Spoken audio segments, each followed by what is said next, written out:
The initial idea for the Alaska class came from the desire of the U.S. Navy to build a vessel that could counter the German Deutschland-class cruisers that were introduced during the early 1930s.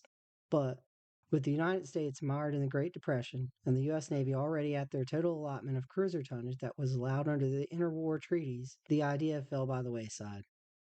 The launch of the even more formidable Scharnhorst class a few years later revived these thoughts somewhat, but once again nothing came to fruition. However, when intelligence reports began circulating during early 1939 that Japan was in the process of designing a new class of cruisers that would outgun anything short of a battleship, the U.S. Navy finally got off the fence and the Alaska class came to life. The design phase of the class began in earnest during the latter half of 1939, and they were officially ordered on September 9, 1940 with the passage of the Two-Ocean Navy Act. Officially designated large cruisers by the United States Navy, the Alaska class resembled the fast battleships of the North Carolina and South Dakota classes in appearance much more than they did their heavy cruiser cousins. They had an overall length of 808 feet, a beam of 91 feet, and displaced 30,000 tons. In comparison, the North Carolinas had an overall length of 728 feet and displaced 35,000 tons, while the South Dakota class was 680 feet long and displaced 38,000 tons. In fact, the only surface ships ever built by the U.S. Navy that beat them in length and displacement were the Iowa-class battleships. The Alaskas were equipped with a main battery of 9 12-inch 50 caliber guns, which were housed in three 3-gun turrets that were arranged in the same 2-in-1 layout that was utilized in all the fast battleship designs. This 12-inch gun was designed specifically for the Alaskas and allowed them to fill the gap between the 8-inch main batteries of heavy cruisers and the 14 to 16-inch guns of the U.S. battle line. This weapon was quite capable owing to its muzzle velocity and was actually considered to be the most powerful weapon of its caliber ever placed into service by the U.S. Navy. Its punching power was equal to that of the 14-inch 50 caliber guns found on the New Mexico and Tennessee class battleships. The secondary battery of the Alaska class consisted of 12 dual-purpose 5-inch 38 caliber guns which were located in 6 twin mounts. 2 of these were located on each broadside, and 2 were located on the center line fore and aft above main battery turrets 2 and 3. They were quite capable weapons that could be used against both surface and aerial threats. Their light anti-aircraft battery was originally slated to consist of 4 quadruple 1.1-inch 75 caliber mounts and several 50 caliber water-cooled machine guns. But before Alaska's keel was laid down in December of 1941, this was changed to 6 quadruple 40mm Bofors mounts, along with several single-mounted 20mm Oerlikon autocannons.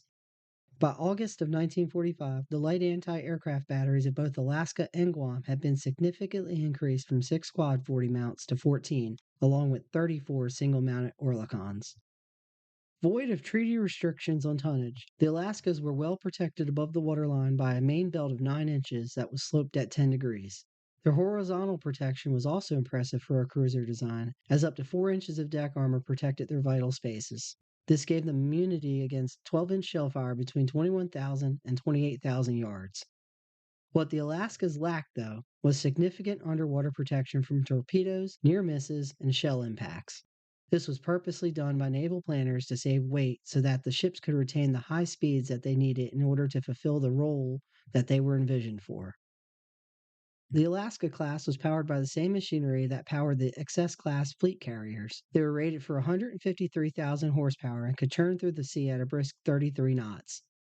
With propulsion machinery equal to that of a fleet carrier, a brief consideration was given to converting them into aircraft carriers shortly after construction began. This idea was ultimately abandoned in early 1942, as the Navy instead chose to convert 9 Cleveland-class light cruisers into carriers. While the Two-Ocean Navy Act called for the construction of 6 Alaska-class cruisers, ultimately only Alaska and Guam would see service. Hawaii was still under construction when World War II ended, and her construction was subsequently suspended in April of 1947 when she was a little more than 80% complete. She was ultimately scrapped in 1960. The latter 3 ships were canceled altogether in 1943 after the Navy decided to reallocate those resources to more desperately needed ships such as aircraft carriers, escort vessels, and landing craft. Alaska's keel was laid down on December 17, 1941, and she was launched in August of 1943, while Guam's keel was laid down early February of 1942, and she was launched in November of 1943. Both ships were built in Camden, New Jersey by the New York Shipbuilding Corporation, and both were commissioned across the river at the Philadelphia Navy Yard during 1944, Alaska on June 17th and Guam on September 17th.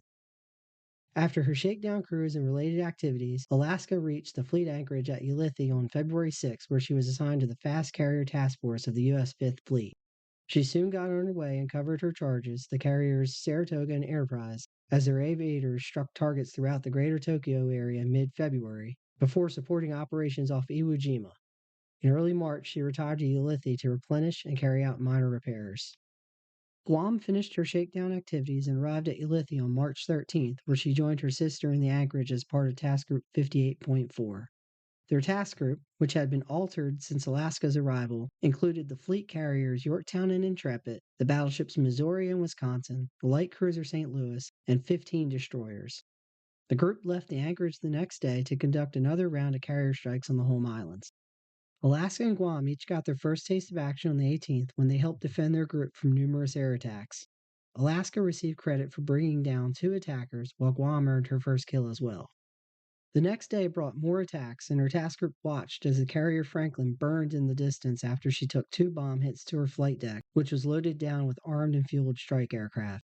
The determined efforts of her men and several surrounding warships ultimately saved Franklin, and both Alaska and Guam were dispatched to escort the wounded carrier back to the fleet anchorage at Guam.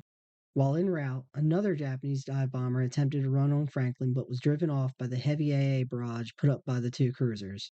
During this attack, gunfire from one of Alaska's 5-inch guns accidentally caused flash burns on several men that were stationed nearby. These would end up being the only combat casualties she suffered during her career.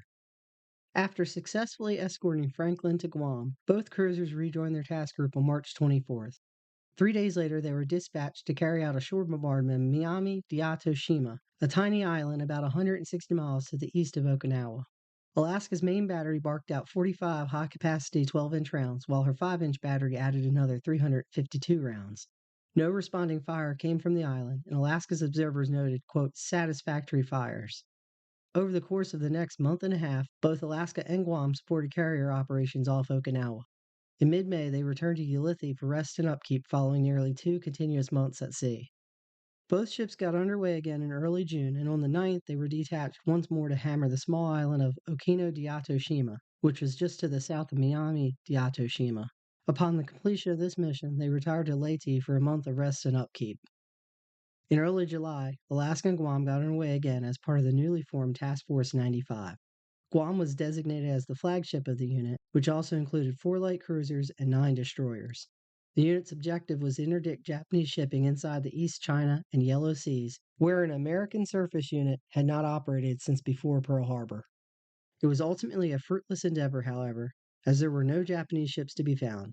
The overwhelming success of the American blockade of the Japanese home islands by U.S. subs and carrier planes had emptied the waters around Japan of targets.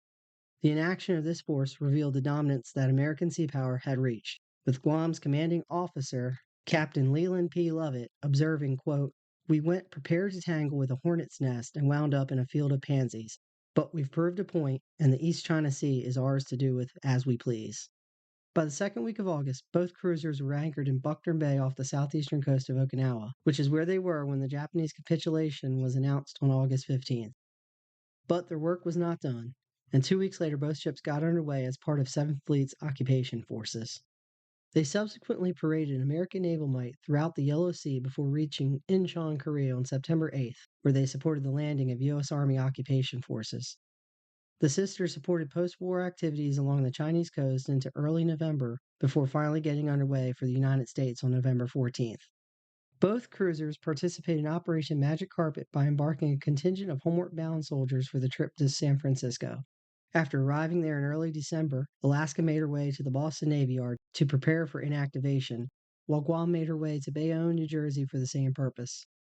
Alaska joined her sister at Bayonne in early 1946, and both ships were formally decommissioned on February 17, 1947, and placed into the Atlantic Reserve Fleet. There they sat until the late 1950s, when the Bureau of Ships conducted 2 feasibility studies to see if Alaska and Guam were suitable to be converted to guided missile cruisers. The first study involved removing all of their guns in favor of 4 different missile systems. At $160 million, this was viewed as way too costly. A second study left their fort main batteries and 3 of their fortmost 5-inch turrets in place and added a reduced version of the first plan to their aft ends. This would have trimmed the cost of their conversion to half of the original proposal amount, which in the end was still viewed as too costly. As a result, the proposals were abandoned and both vessels were subsequently stricken from the Naval Vessel Register on June 1, 1960. Alaska was sent to the scrapper in mid 1960, and Guam followed her the next year. Alaska received 3 battle stars for her World War II service, while Guam received 2. If you've made it this far, thank you. And if you enjoyed my video, please hit the like button, comment, and subscribe. Don't forget to hit the bell as well. Thank you, and I'll see you in the next video.